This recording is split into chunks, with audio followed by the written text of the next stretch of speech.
36,400,000. That is the expected number of intelligent civilizations in our galaxy, according to Drake's famous equation.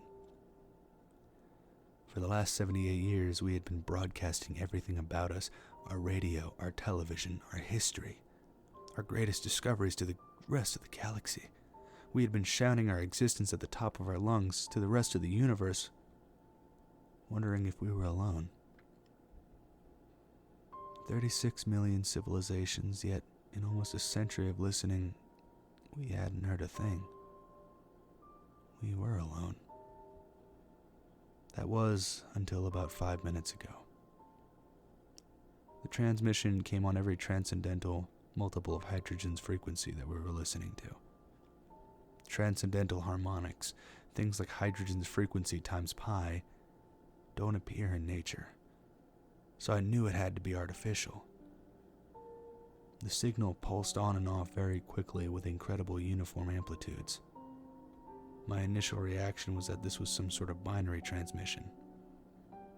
I measured 1,679 pulses in the 1 minute that the transmission was active. After that, the silence resumed. The numbers didn't make any sense at first. They just seemed to be a random jumble of noise. But the pulses were so perfectly uniform and on a frequency that was always so silent, they had to come from an artificial source. I looked over the transmission again and my heart skipped a beat. 1,679. That was the exact length of the Arecibo message sent out 40 years ago. I excitedly started arranging the bits in the original 73 by 23 rectangle. I didn't get more than halfway through before my hopes were confirmed. This was the exact same message, the numbers in binary from 1 to 10, the atomic numbers of the elements that make up life, the formulas for our DNA. Someone had been listening to us and wanted us to know that they were there. Then it came to me. The original message was transmitted only 40 years ago. That means that life must be at most 20 light years away. A civilization within talking distance? This would revolutionize every field I've ever worked in. Astrophysics, astrobiology.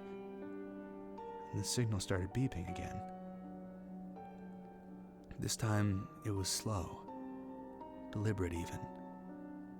It lasts just under 5 minutes, with a new bit coming in once per second.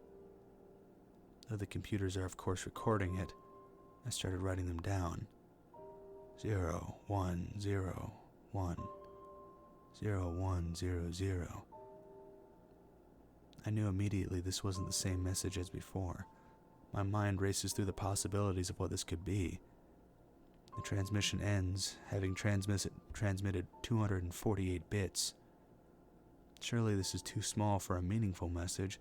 What great message to another civilization can you possibly send with only 248 bits of information on a computer? The only files that's small would be limited to text. Was it possible? Were they really sending a message to us in our own language? Come to think of it, it's not that out of the question. We had been transmitting pretty much every language on Earth for the last 70 years. I began to decipher with the first encoding scheme I could think of. 010101, that's B. 0101, that's E.